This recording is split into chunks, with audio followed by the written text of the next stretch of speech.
Yo, what up, guys? It's your boy T Dub. What's blazing the sports, guys? Listen, man, we're gonna jump into it. Your boy T Dub has a interview later, but let's get to it, man. Let's talk about it. Guys. I've been hearing about this fight for a few days now.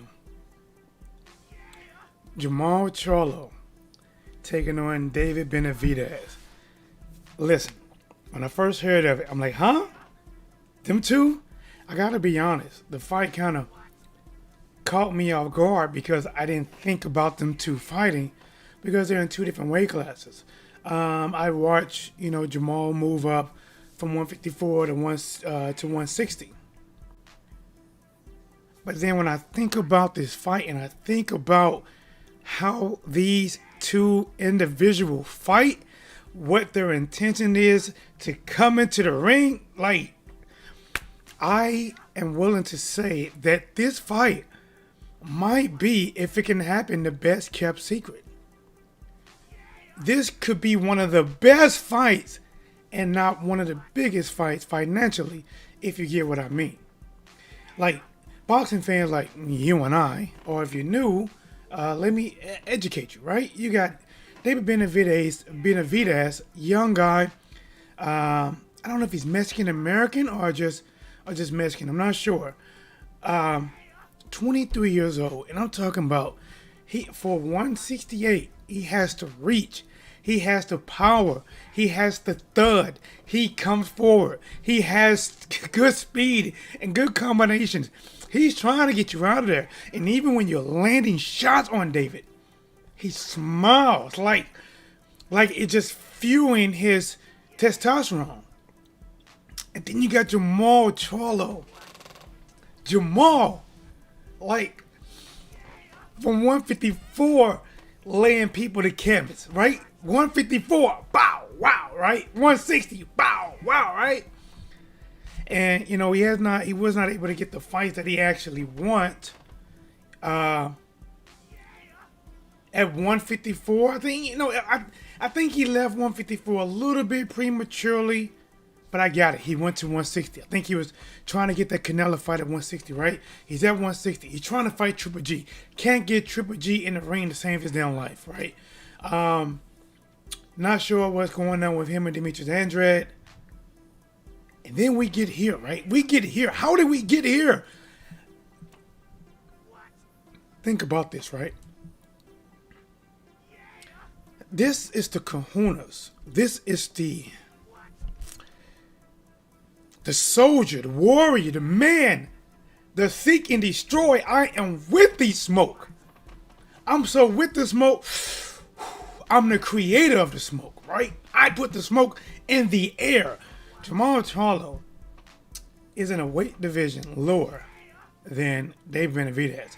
David Benavidez, and me, to my opinion, he has a statue to where he can go from 168 to, I don't know, right? I don't know, like, his build, like his frame looks like he could put on more weight, right? And Jermall Charlo, like, look at him, like, he has that. He almost walk around, even though this is no slight to Jermall Charlo, but Jermall just kind of carries that. I am, the king, right? I am the king. There are kings, but I am the king. He walks around with the metallic. Look, man, he got the blonde mane on top of his head. What makes this so interesting is Jermall Charlo is a come forward, pressure fighter. Tight defense, tight guard, good jab, good power. I've never seen Jermall Charlo. I never seen it. Now, I have seen boom, boom, boom, boom. Come at you, cut the ring off. I seen that. I seen him face people that can move like Dervinchenko and beat them.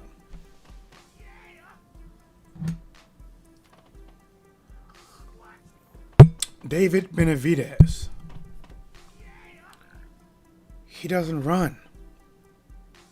He comes towards his opponents like Thanos. He smiles when he get hits. Like, I saw David Benavidez fight somebody, and he reminded me of Thanos when Thanos fought Iron Man, and Iron Man was doing all that, whoop whoop whoop whoop whoop, right, doing all that, kicking and swinging and making something big, and boom, and he hits Thanos, and Thanos like, all that for a drop of blood. Wow, right? That reminds me of David Benavidez. He's not running. He's going to be there. So if this fight happens, I'm telling you guys, I'm talking to non-casuals, because boxing fans already know that this is the blockbuster that probably won't be a blockbuster financially, but it will be a blockbuster type of fight. I don't care if it ends in 2 rounds or go 12 rounds.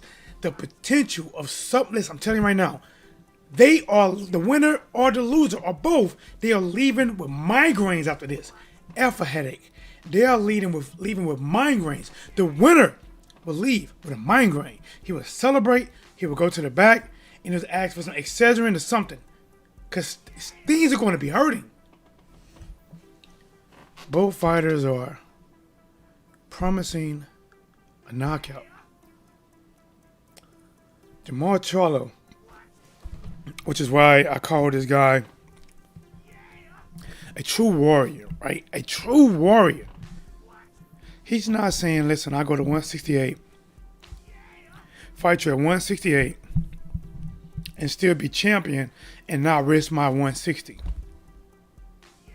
He is saying, you don't have a title at 168. I have one at 160.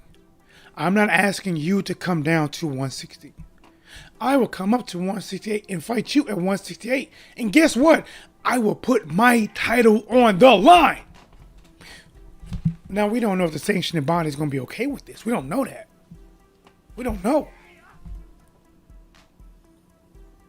He was on live, calling out, I believe, David Benavidez and his father, like, jump on now. Jump on my line now. Anybody connected with them, go get them now. That's what I like to see. How the fight matches up, who you think is going to win, that's debatable. That's debatable. I've been hearing people say that David Benavidez is going to just wash Jermall Charlo.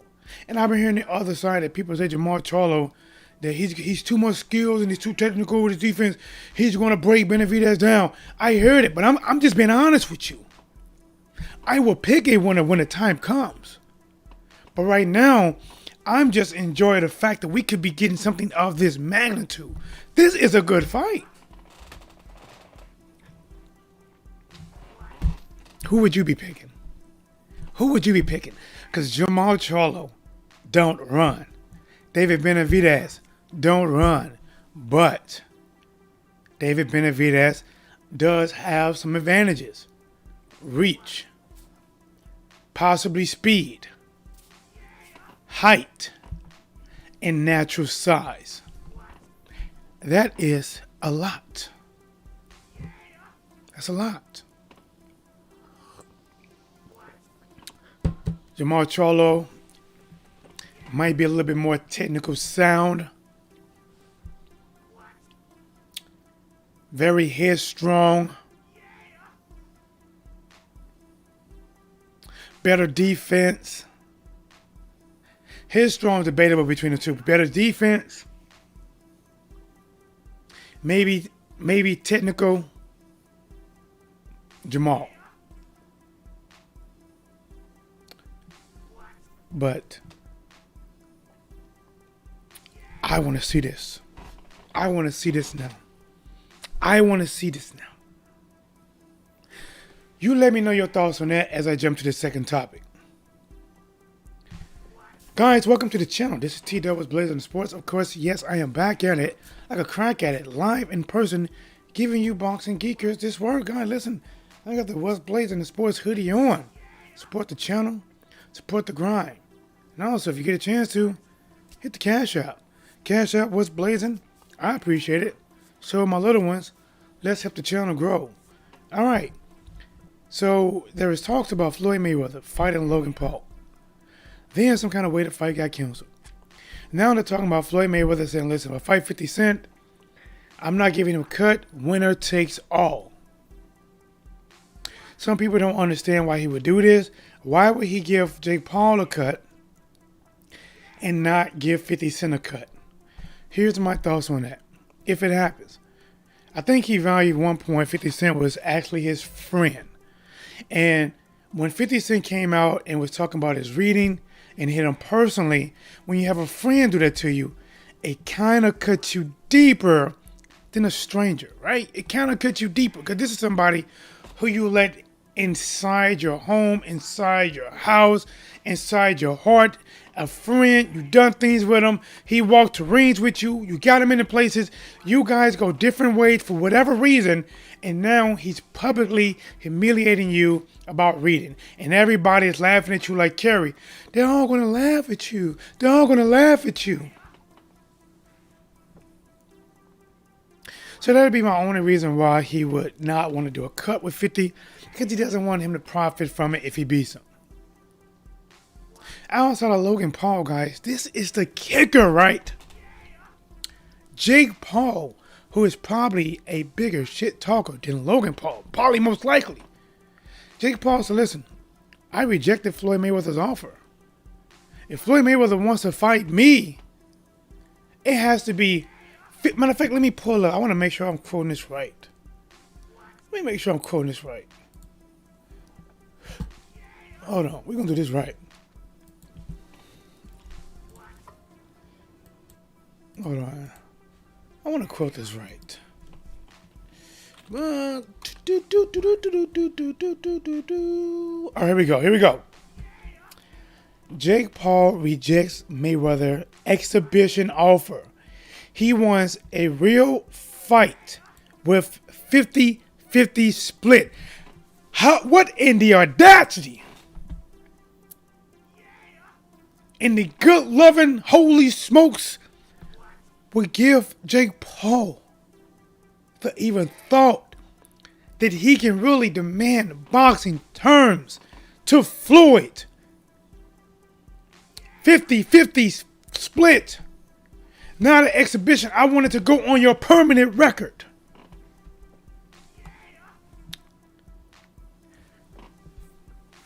If Floyd does business with these guys who honestly has not earned a business in a professional boxing ring, you give them power. You give them power because you look at their numbers and you look how much you can make out of it and you want to use these guys. But these guys didn't do anything to really get in the ring. I get it. They are going to pull in people that probably normally wouldn't watch. But it's not like Floyd Mayweather is going into their environment, the YouTube environment, and doing something.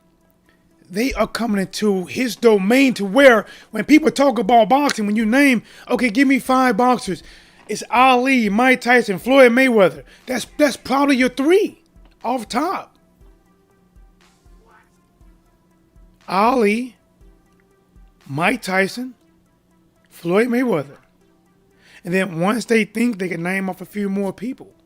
George Foreman.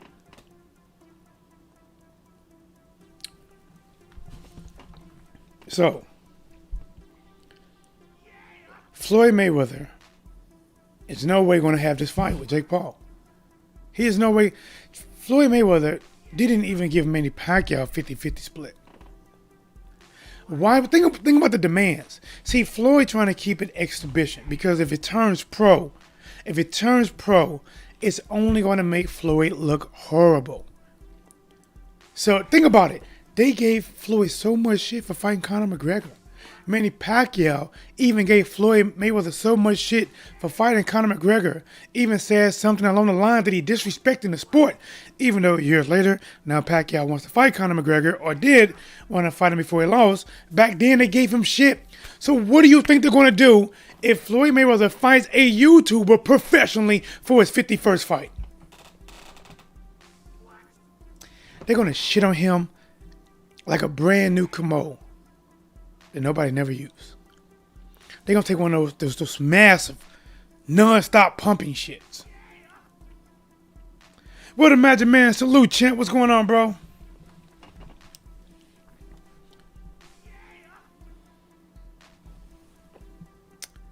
We're going to see what happened in that situation. But now let's jump right back to David Benavidez, possibly taking on Jermall Charlo.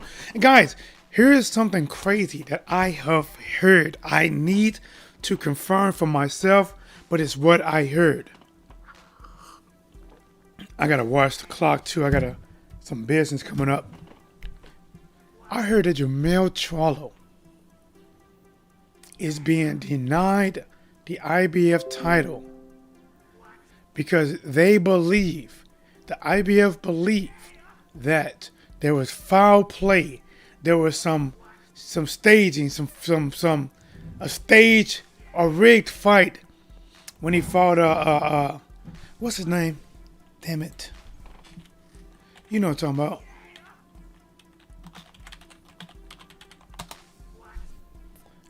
Jason Rosario, right? If I get to it, let me see. Yep, Jason Rosario.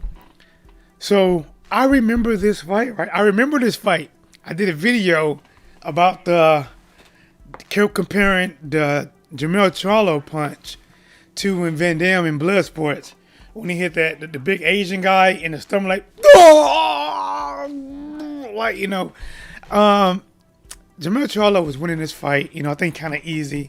I think eventually he was going to stop Jason Rosario, and then it was, I think, a combination without looking it up. It was a jab, either a jab upstairs and a jab downstairs. They hit him right, I believe, in the belly button. And when he hit Jason Rosario went down like, oh. Then he started doing I didn't know what the fuck was going on.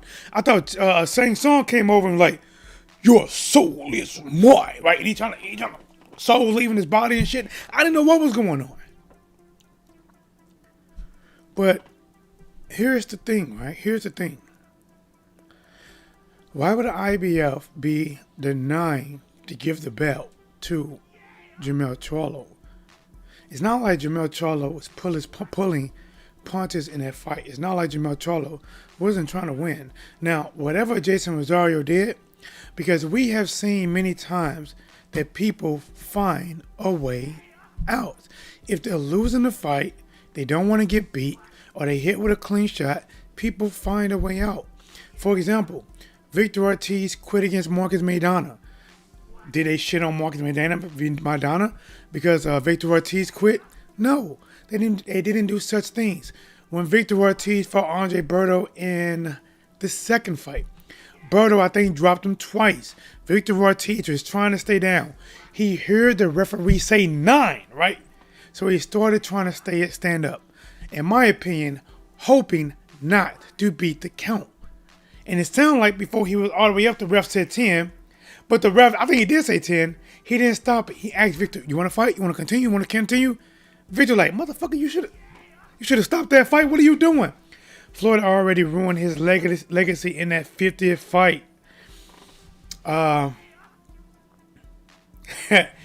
Listen, that fight, honestly, it was for the love. I don't think you can't listen, bro.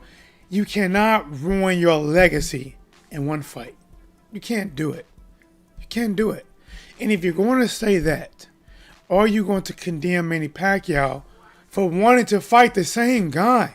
If Conor McGregor just didn't lose that fight, Manny Pacquiao was trying to fight Conor McGregor. If he would have fought Conor McGregor, would Manny Pacquiao have ruined his legacy?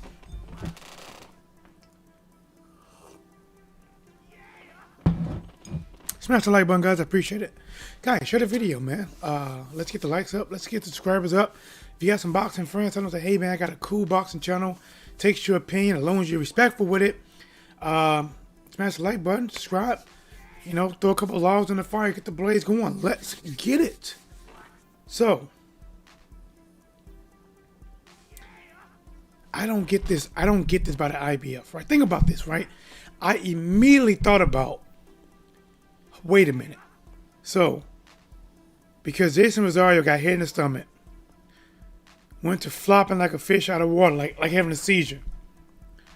Instead of looking at Jason Rosario, you want to try to punish Jermall Charlo because either one, he was hurt for real, or two, he found a way out. Three, it's not Jermall Charlo's problem what the F he did. But you can sit up and watch Tyson Fury. Hand wind up like one of them wind up dolls that are either cars or toys that you spin the thing in the back, you spin it, you go clink, clink, clink, then you let it go, it clink, clink, clink, clink, clink, clink, clink, clink, clink. Fucking Mike Tyson Fury hand was going.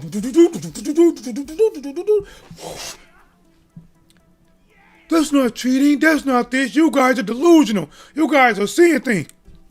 We were seeing things. But when it comes to Rosario fighting Jermall Charlo beats Rosario, wait a minute, that doesn't look right. We have to investigate. I'm calling BS, man. Will Magic Man said, listen, man, I'm calling it what it is. If Manny Pacquiao would have fought Conor McGregor, that would have ruined his legacy. I don't believe so, man. In order to ruin, one fight cannot ruin, in my opinion, someone's legacy. Especially, man, listen, Floyd Mayweather fought so many champions. In a lot of his fights, think about it. He never really had a break, man. Like for a long time, I don't care who you wanted him to fight next. Floyd Mayweather fought. I'm going to this box fight. Hold on.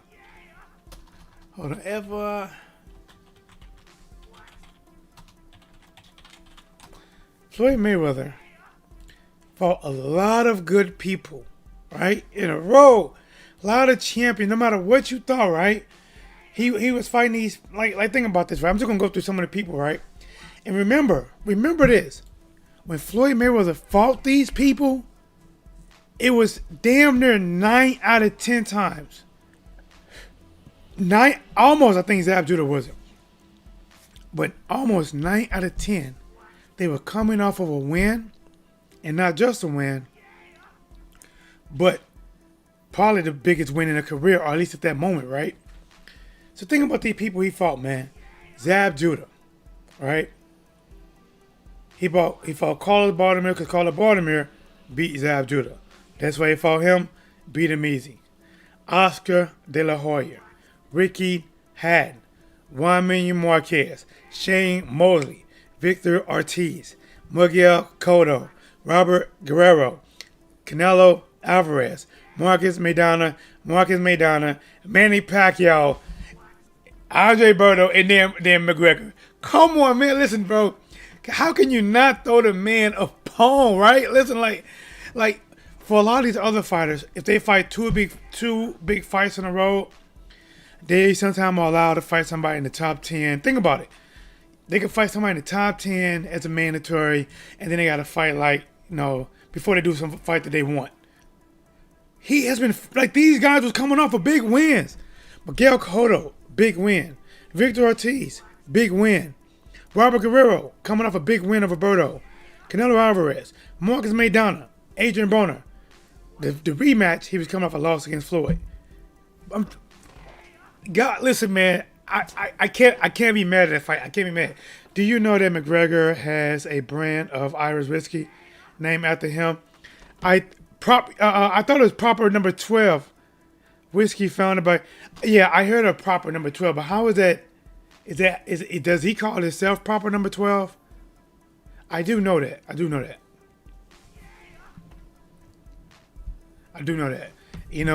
man, I'm one of them guys. I don't even hate Conor McGregor, man. I don't even hate Conor. There's very few people that I don't know if I really dislike. Yeah, I do. I dislike a couple people in boxing, but it's not personal dislikes. I dislike the moves they made, and playing with boxing fans for the most part. But listen, man. Let's get back to this. Jermall Charlo should be given the IBF. Why is the IBF talking about something looks funny in a knockout? They have not given this man his title that he won in the ring.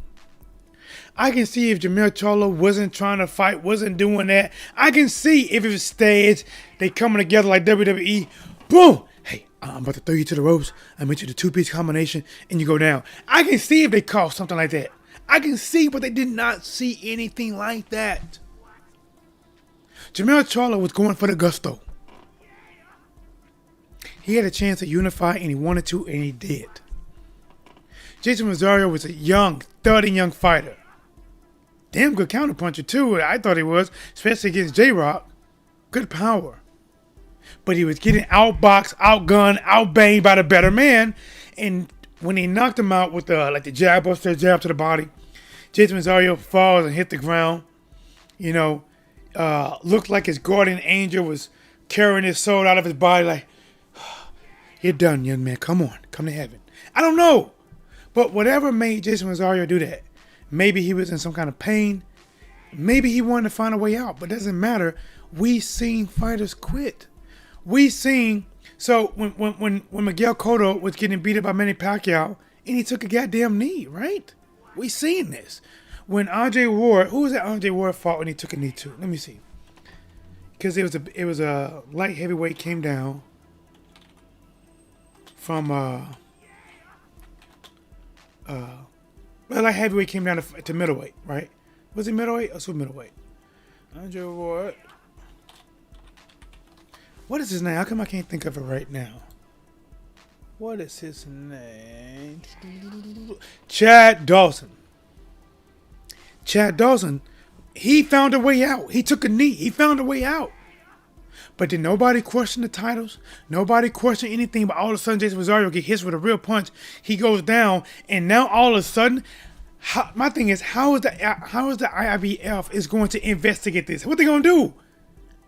They gonna slow it down to see if the punch actually connected? It did. What they gonna do? Talk to Jason Rosario to get him to admit that you threw a fight? Even if he did throw a fight, he's not gonna admit to it. Stop holding this man's belt and get this man his belt. Kovalev. Now, oh my gosh, bro. Think about, all right, he just brought that to my attention. Shout out to SSG Red in the building. What's up, champ? So, Canelo fought Sergey Kovalev. It looks like majority of the fight, Kovalev was not, it looked like he wasn't throwing full power punches. You know, every now and then he threw a little bit, but it looked like it. He along the ropes. Canelo hits him with a hook around the gloves. Kovalev started doing the Elvis. Yeah. I'm all shook up, right? He got all shook up, looking like he's doing walk on hot cold challenge. Oh, right? And he falls. Nobody's debating that. Canelo gets his title uncontested. But now Jermall Charlo, guy, this is BS, man. This is BS. I'm saying, bro, it's BS. Get his man his title. Stop with the BS. Stop picking and choosing the fighters who you want to F with because you might not want them to have the title and want that you give a break to that you want to have the title. And you know what I hear that's so crazy is that a lot of people are mad at the WBA for stripping Manny Pacquiao because Manny Pacquiao wanted to fight, but he did not want to defend the WBA title. He wanted to fight Conor McGregor, but not for the WBA title, and he wanted to fight Ryan Garcia, not for the WBA title. They told him, listen, you have to fight for our title. He didn't want to. They stripped him. But now it sounds like a lot of sanctioning bodies are mad because they wanted Manny Pacquiao to represent one of the major belts. Guys, I'm being honest, man. I am being honest.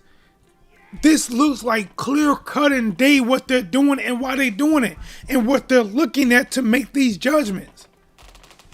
I'm just being honest. It's garbage. It's garbage. And I like Manny Pacquiao. Anytime Manny Pacquiao fight a real fight, I'm going to watch it. I call him versus Ryan Garcia bullshit, and I still stand by that fight as being bullshit. But I watch it. But I think it's bullshit. They shouldn't be fighting.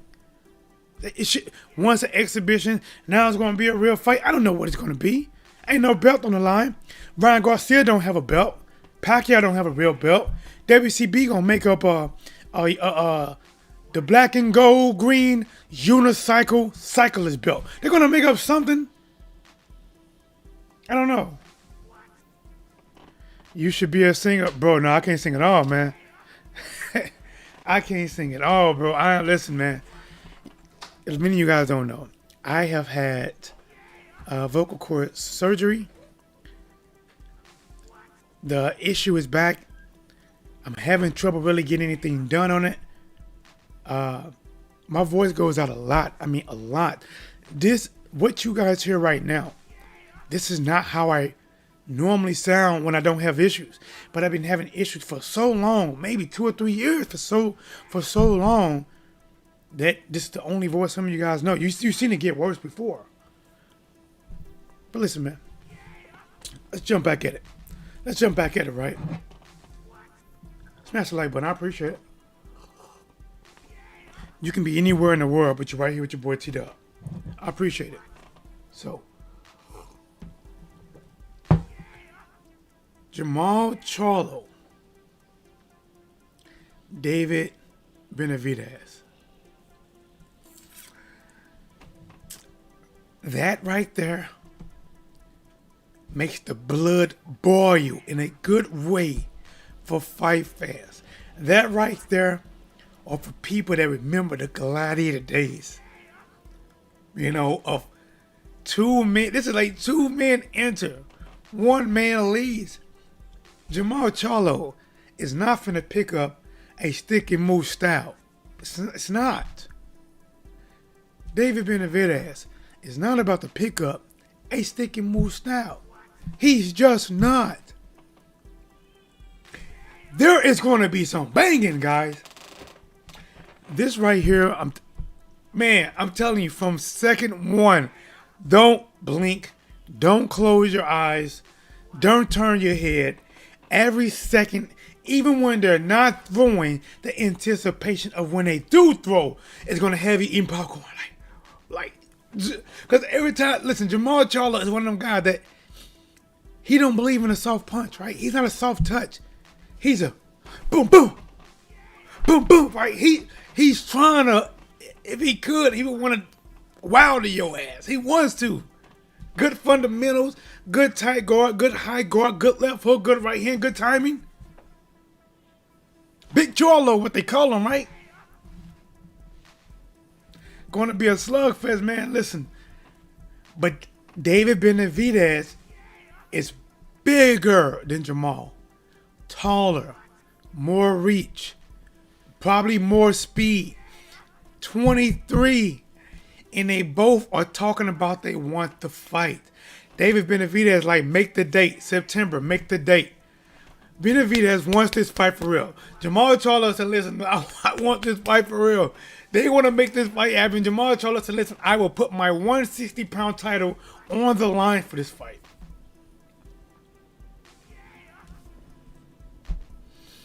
I will come up to 168. I'm not asking about a catch weight. I'm not telling you coming on 160. I will come up to your weight and beat the brakes off of you. The likes of Miney Key couldn't repair.